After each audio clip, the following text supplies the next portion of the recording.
ఒక్కసారి కొమ్మూరి గోల్డ్ కి కాల్ చేయండి. తాకట్లో ఉన్న మీ బంగారాన్ని విడిపించి మార్కెట్ ప్రైస్ కి వాళ్ళు కొనుక్కుని మిగతా డబ్బులు మీకు ఇచ్చేస్తారు. హాయ్ హలో నమస్తే, వెల్కమ్ టు అవర్ ఛానల్. నేను మీ చార్మి.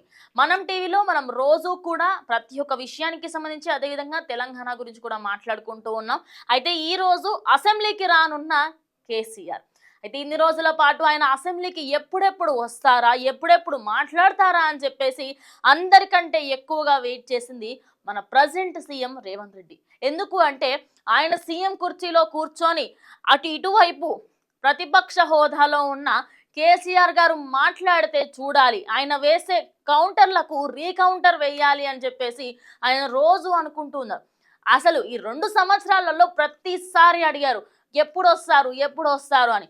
దానికి సంబంధించి ప్రజెంట్ ఈయన 29th నుంచి రాబోతుందని తెలుస్తోంది. అయితే దానికి సంబంధించి కూడా కంప్లీట్ డీటెయిల్స్ తెలుసుకుందాము.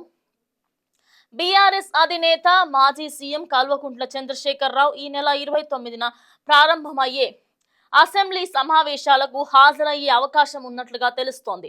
శుక్రవారం ఎర్రవల్లి ఫామ్ హౌస్ లో ఉమ్మడి మహబూబ్ నగర్, రంగారెడ్డి, నల్గొండ, హైదరాబాద్ జిల్లాలకు చెందిన మాజీ మంత్రులతో ఆయన సమావేశమయ్యారు. సభలో ప్రభుత్వాన్ని ప్రశ్నించడంపై దిశానిర్దేశం చేశారు. ఇందులో భాగంగానే ఆయన కూడా అసెంబ్లీకి వచ్చి సర్కార్ను ఇరుకున పెట్టాలని భావిస్తున్నట్టుగా సమాచారం. కాగా పాలమూరు, రంగారెడ్డి ఎత్తిపోతల ప్రాజెక్ట్ విషయంలో తదుపరి కార్యాచరణపై బీఆర్ఎస్ అధినేత కేసీఆర్ ప్రత్యేకంగా దృష్టి సాధించారు. ఎర్రవల్లిలో చెందిన సమావేశం కేటీఆర్, హరీష్ రావు, మధుసూదనాచారి, తల్లసాని శ్రీనివాస్ యాదవ్, సబితా ఇంద్రారెడ్డి, జగదీష్ ఇలా తదితరులు హాజరవ్వడం జరిగింది. అయితే దీనికి సంబంధించి ఇప్పుడు 29న కేసీఆర్ అసెంబ్లీకి వస్తే ఎలా ఉండబోతుంది? కృష్ణా ప్రాజెక్ట్కి సంబంధించి అక్కడ ఎత్తిపోతల ప్రాజెక్టు గురించి ఆయన ఖచ్చితంగా మాట్లాడతారు. ఎందుకు అంటే గత ప్రభుత్వ హయాంలో చేయగలిగినంత వరకు కేసీఆర్ ప్రభుత్వం చేసింది.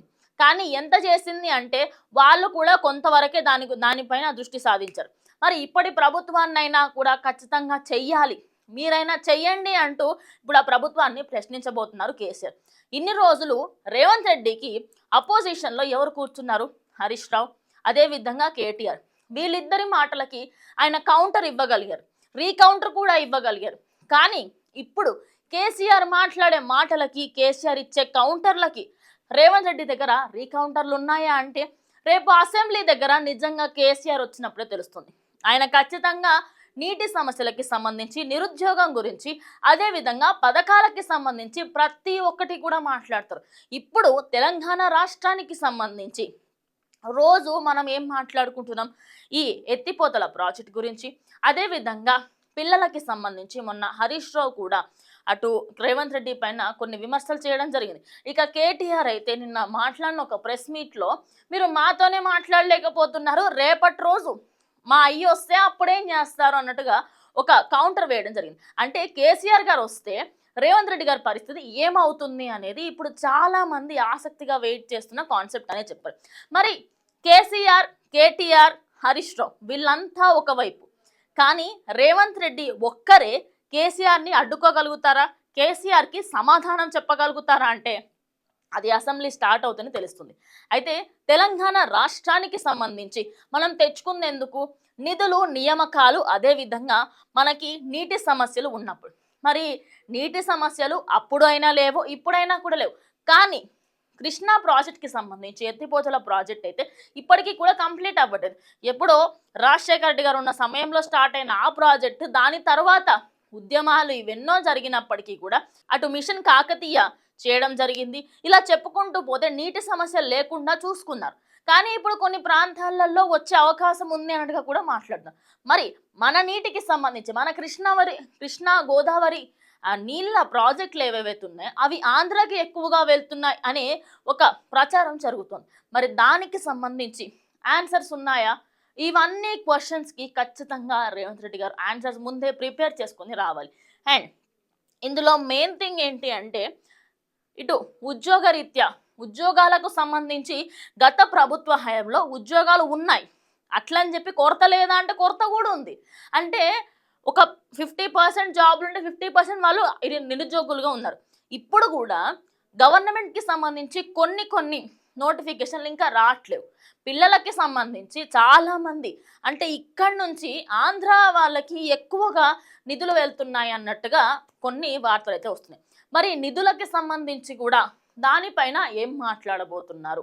అసలు రేపు మన 29 డిసెంబర్ 29న రాబోయే ఎలక్షన్లకి సంబంధించి అంటే డిసెంబర్ 9న ఈ నెలలో జరగబోయే అసెంబ్లీకి సంబంధించి ఆ అసెంబ్లీలో కేసీఆర్ వస్తే మరి ఇంకే పాయింట్స్లో మాట్లాడతారు? కానీ నిజానికి కేసీఆర్కి అపోజ్గా మాట్లాడే అంత సత్తా రేవంత్ రెడ్డికి ఉందా అంటే అది చూడాల్సిందే.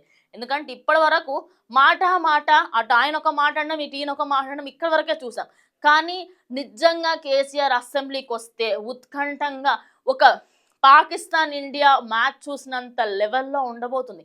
ఎందుకంటే ఇటు ఈయన ఇచ్చే కౌంటర్కి అది దాన్ని అనాలిసిస్ చేసుకొని దాని గురించి ఆలోచించడానికి almost half of the time అయిపోతుంది. మరి అలాంటిది ఆయన వచ్చే క్వశ్చన్స్ ఏంటి, ఆయన వేసే మాటలేంటి, అవన్నిటి మీద కూడా మంచి అనాలిసిస్ చేసి వస్తారా రేవంత్ రెడ్డి? అదేవిధంగా వాళ్ళ టీం అనేది కూడా చాలామంది వెయిట్ చేస్తున్నారు. ఇంకోటి ఏంటంటే రేవంత్ రెడ్డి కళ ఎట్టకేలకు నెరవేరుతుంది. కేసీఆర్ వస్తే నేను ఆయన ముందు సీఎం లెక్క కూర్చొని నిన్ను నేను ఓడించిన అని చెప్పే అంత ఆ ఫీలింగ్ ఆయనకు కావాలి. సో ఆ ఫీల్ తీసుకోబోతున్నారా? లాస్ట్ టైం కూడా వస్తారు అని చెప్పేసి అన్నారు, కానీ రాలేకపోయారు. మరి ఇప్పుడైనా వస్తారా రారా అనేది బిగ్గెస్ట్ క్వశ్చన్. సో మీరేమనుకుంటున్నారు? ఈ నెల 29న జరిగే అసెంబ్లీకి కేసీఆర్ వస్తారా రారా? ఖచ్చితంగా కమెంట్ చేయండి. ఇది ఇవాళ వీడియో. ఇంకో వీడియోతో మళ్ళీ కలుస్తాం. అంటిల్ దెన్ కీప్ వాచింగ్ మనం టీవీ.